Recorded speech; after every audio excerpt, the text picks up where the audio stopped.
Let's talk about paragraph formatting. If you don't see these options, go to the type button and click on paragraph. When you click on it, paragraph panels will appear before you. These three options are for alignment. Either you want to align it right, left or center. Check them out by clicking one by one. There you go, how text changes. Now it has been aligned in the center, and this is for right align. As you can see from the text is moving. These three options are for justification. This is the last line justification. There you go. Your last line would be justified automatically like this. Click on this button and your last line would be aligned on the right side, as you can see.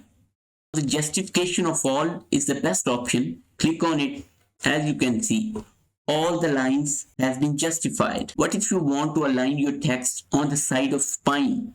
Just click on it. As you can see, it has been justified only on one side. This is for right side. As you can see, it has aligned on the right side but left random on the left side. There you go. Let me come back to justify alls. As you can see, let me justify my last line. There it is. This is for left indent and this is for right indent. Let me show you something. When you increase the value, all the text will move away from the left, right? Increasing the right side value, text will move away from the right side, as you can see. This is for first line indent. As you can see, only first line is moving. This is for last line indent.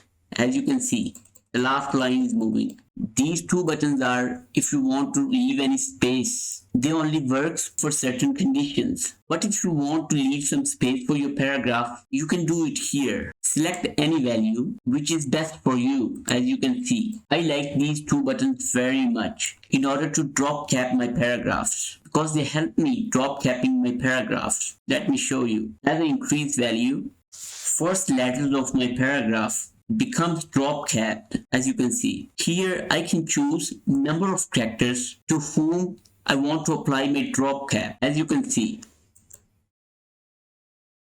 what if you want to apply shading? Well, I am not interested in it. You can also apply border like this. As you can see, all your text is hyphenated. But what if I don't want to hyphenate it? Click on it. There you go. What actually happened when I hyphenate? As you can see, when text tries to cross the limitation of text frame, a hyphen is added automatically and text is shifted to other line. There you go. Let me zoom out and we are done. In the next lecture, we will talk about colors and strokes.